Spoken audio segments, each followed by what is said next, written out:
What's up guys, it's Endymion, and today I want to talk about the actual validity and possibility of Commander Shepard making their return in the new Mass Effect game. How it could happen, why BioWare would want to do this, and offer some insight on the what could have been regarding Shepard in the series.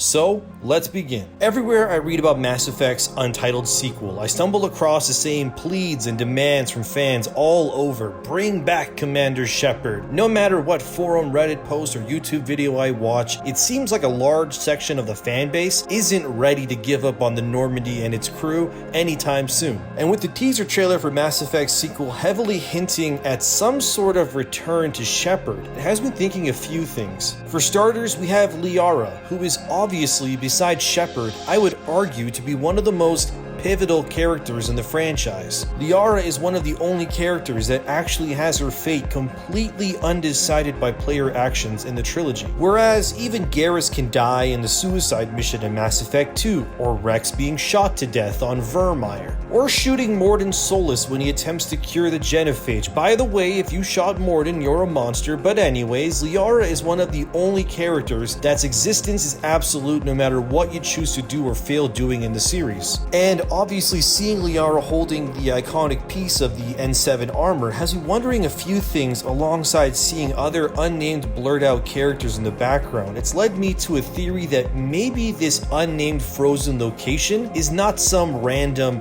middle of the nowhere spot, but the location of Shepard's body being held in secret. In terms of other companions showing up, that's debatable, since apparently Liara is in her matriarch stage in the teaser, so Garrus and friends would be dead by now, right? Maybe they lived full lives and Shepard's legacy has lived on in an almost legendary hero status sort of way, but this entire time they've been preserved in secret. In terms of how, the obvious answer would be that Shepard, after the Destroy ending, which many consider to be the only plausible and true canon ending to Mass Effect 3, but again, that's debatable on who you ask, of course. It's revealed that Shepard survives the Crucible's detonation as well as the destruction of what remains of the Citadel, which is up in the air since we don't even know if the Citadel still exists or not after Mass Effect 3. Like in that final shot where we see Shepard's chest breathe, are they still on the Citadel or on the streets of London?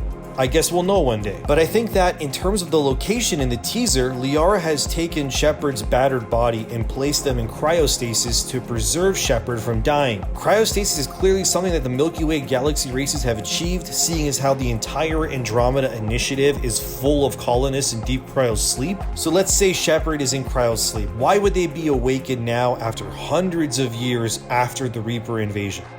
Well, it may be a post-Halo 3 scenario where, like Master Chief in Halo, who goes into cryosleep after the finale of Halo 3, Shepard is also brought back to the land of the living because something is coming that the Milky Way wasn't expecting or prepared for. In terms of story or gameplay, this would be a smart move since having Shepard being rebuilt or reawakened so many hundreds of years or so later would lead to an effective form of the fish out of water story trope, where the audience and the character we experience the world through are both confused and reacting to the revelations around us as the story unfolds. We can see the lineages of Garrus Vicarian, or what happened to Clan Urdnot, and I think it's safe to say that hundreds of years of relative peace following the Reaper War would ease many of the galaxy's nations and races back into their usual BS and political situations. And who better to unite the races again when a new threat emerges but the legendary commander themselves? Although this all sounds good and dandy, I'm hesitant to think that BioWare will go down this route. For starters, I'm not sure BioWare could make a sequel with new crewmates and Shepard at the helm again as compelling as it was before. It could easily be, again, a post-Halo 3 scenario where the next trilogy of games from a story standpoint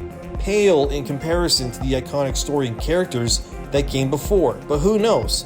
Maybe Shepard could come back. They could even go weird with it since we know thanks to the Citadel DLC that Cerberus created clones of Shepard. Liara could have taken a clone of Shepard, refined it, somehow transferred our Shepard into the clone, and voila, we're good to go. Or they could go down the Terminator route like they originally were going to do back in Mass Effect 2, Here's some concept art from Matt Rhodes depicting a possible version of Shepard looking very Reaper tech infused after dying. I mean, really anything could happen at this point. And it would be interesting to see how a galaxy full of races that are thankful to Shepard would react to their reappearance in the galaxy's stage. And what other groups like Cerberus or the Batarians would do knowing that Shepard isn't dead, and what they lost because of the Commander's actions in the previous trilogy. It could be really interesting if done right. But now, I open the floor to you, the audience. Would you want Shepard to come back or not? Let me know in the comments below. And if you like what you've seen and want to see more theory videos and such,